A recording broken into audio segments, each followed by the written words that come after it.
माझे नाव सय्यमोल भोसले. मी इयत्ता 8वीची विद्यार्थिनी. माझ्या शाळेचे नाव आदर्श मराठी हिरवे शाळा गोडोली सातारा. माझ्या विषयाचे नाव आहे स्मार्टफोन संवादाचे साधन की व्यसन. आजच्या धावपळीच्या युगात मोबाईल माणसासाठी खूपच उपयुक्त संसाधन बनलेले आहे. मोबाईलमुळे माणसाच्या जीवनातील कामे अगदी चुटकीसर होत आहेत. आज जवळपास प्रत्येक व्यक्तीकडे मोबाईल आहे आणि तो ते वापरण्यात व्यस्त आहे.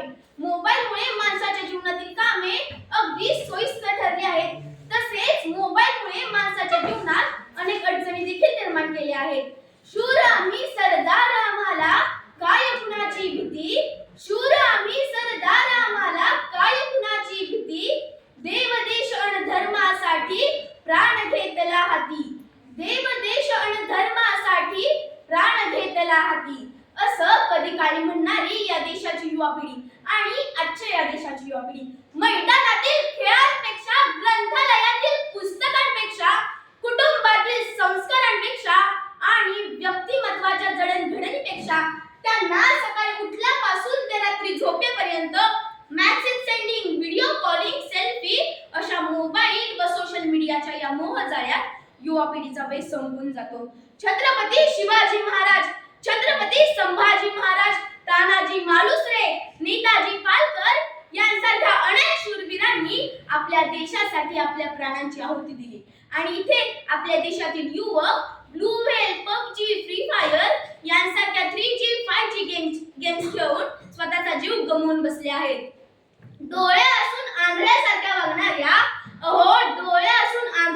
वागणाऱ्या आणि तोंड असून मुख्यासारख्या जगणाऱ्या आजच्या तरुण युवा पिढीला मोबाईलच्या अतिरेक वापरामुळे आपल्या घराचं कधी थिएटर झालं आणि आपल्या आयुष्याचा कधी सिनेमा झाला याचं काही भानच नाही.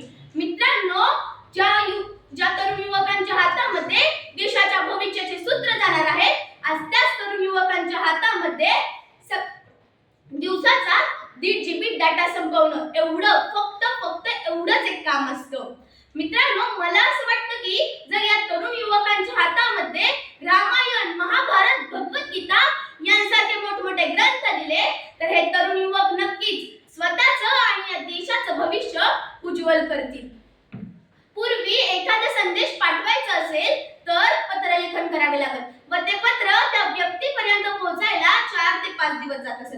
पण आजच्या या युगात मोबाईलमुळे कितीही दूर अंतरावर असलेल्या व्यक्तीला आपण काही क्षणातच संदेश पाठवू शकतो. मित्रांनो, वडीलधारी माणसं म्हणतात की कोणत्याही नाण्याला 2 बाजू असतात. तसं मी ऐकलं होतं की प्रसिद्ध असे शास्त्रज्ञ आणि भारताचे 11वे राष्ट्रपती डॉक्टर APJ अब्दुल कलाम यांचे पूर्ण नाव काय या प्रश्नावर चुकून मुकून 2-3 रिप्लाय आले आणि त्याच वेळी 13 मे 2021 मध्ये रिलीज झालेल्या राधे मूवीचे ऍक्टर कोण हा प्रश्न विचारताच डोळ्याची पापणी झबकण्यापूर्वीच दडादड रिप्लाय येऊ लागले.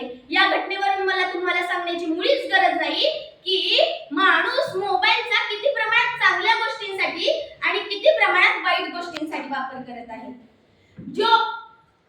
जो आंखें थी किताबों के लफ्ज पढ़ने के लिए, जो आंखें कभी तरसती नहीं किताबों के लफ्ज पढ़ने के लिए, वही आंखें आज व्यस्त है 4x4 इंच मोबाइल के स्क्रीन पे.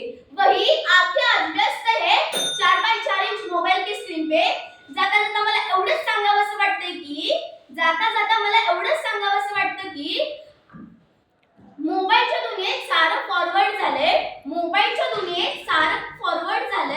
सकाळी उठल्यापासून ते रात्री झोपेपर्यंत आयुष्याचा कॉपी पेस्ट झाले. आभासी दुनियेत जगणं झालंय.